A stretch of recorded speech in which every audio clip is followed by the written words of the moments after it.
sir, you mentioned something about the neurochemical implications of sexual addiction. Can you throw more light on it? Okay, yes. When we talk about neurochemical implication, we are looking at some of the neurotransmitters or what they call opioids, right?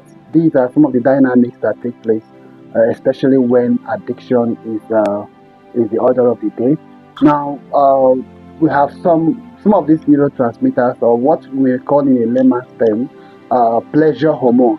All right, we have so many of them. We have things like dopamine, we have serotonin, we have oxytocin, we have norepinephrine, and what have you. For instance, the implication of dopamine to addiction.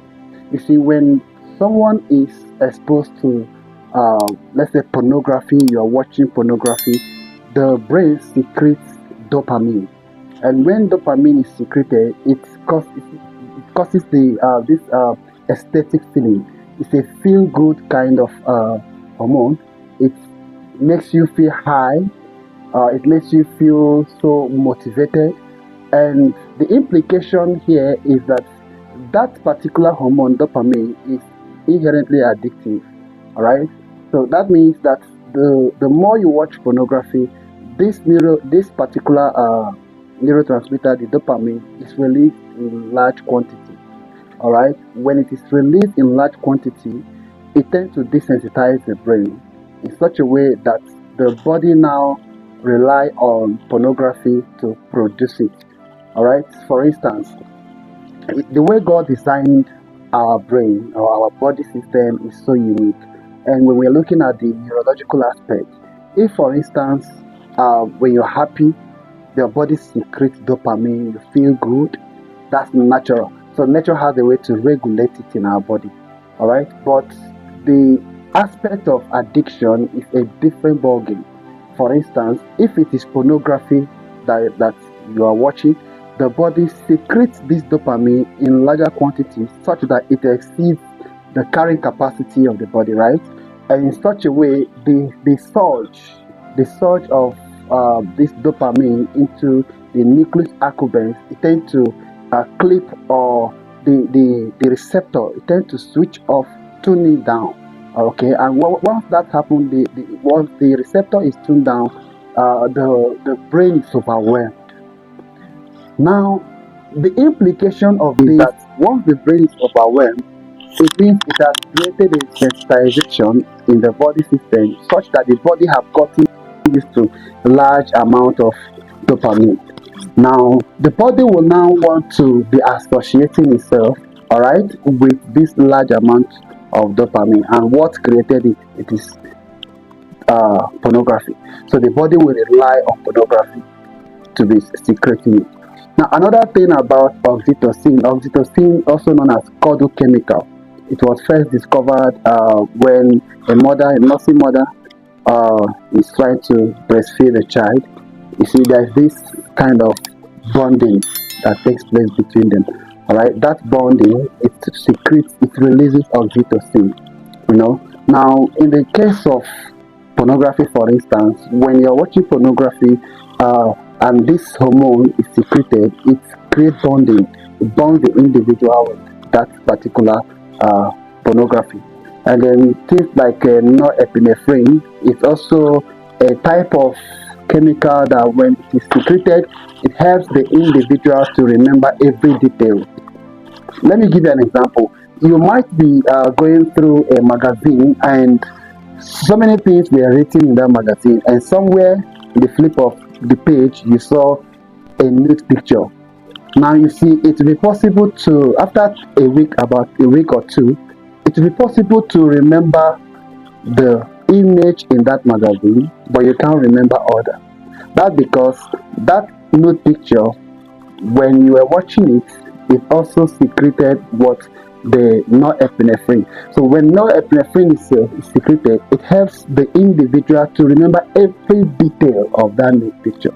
And this is where masturbation comes in. This is where you see that you cannot separate necessarily masturbation from pornography. They always go hand in hand.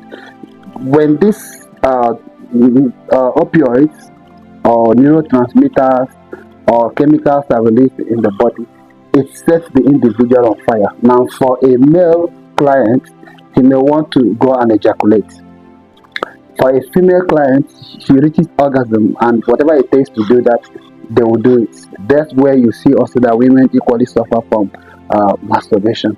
So the implication of these chemicals, we have the opposites, which is also known as stress hormone or cortisol. All right. So cortisol, when cortisol is released, it plays the opposite role. All right. For instance, there's what we call homeostasis, emotional homeostasis, which is the ability to balance between pleasure and stress, pleasure or leisure and stress. Let's take for instance, if I believe you know the concept of sugar daddy. Yes. All right. So now, if you see a sugar daddy that comes back and looking for a young girl to come and help him unwind, usually that's what they do. They book a hotel to unwind. Now, why he needs to unwind is because the stress of the day, the accumulation of stress, there is a lot of cortisol that has been released in the body. Okay, so he is looking for this young lady now to come and probably touch him, caress him, whatever it takes. That in doing something sexual, all right, the body will now release pleasure hormone to counter the effect of the cortisol. I hope you are with me.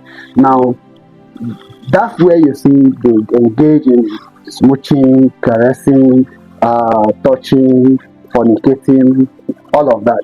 All of that is to release, unknown to them anyway, what they are actually responding to is the need for pleasure to counter the effect of that particular stress hormone.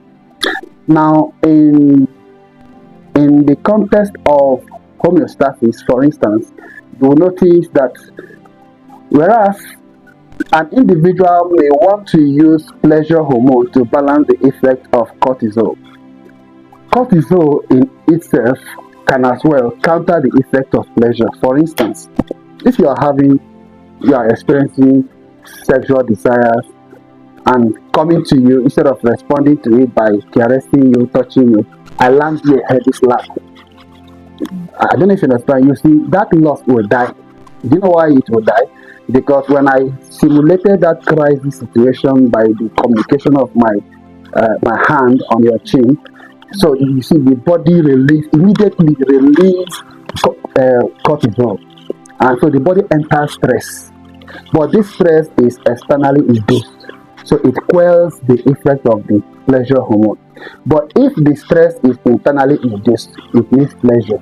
But if it is externally induced, I hope you understand what I'm trying to say. So it's all about understanding the nature of these chemicals, how they work. In the context of therapy, we try to simulate conditions that will help the client to balance the eventualities of disequilibrium in the context of homeostasis.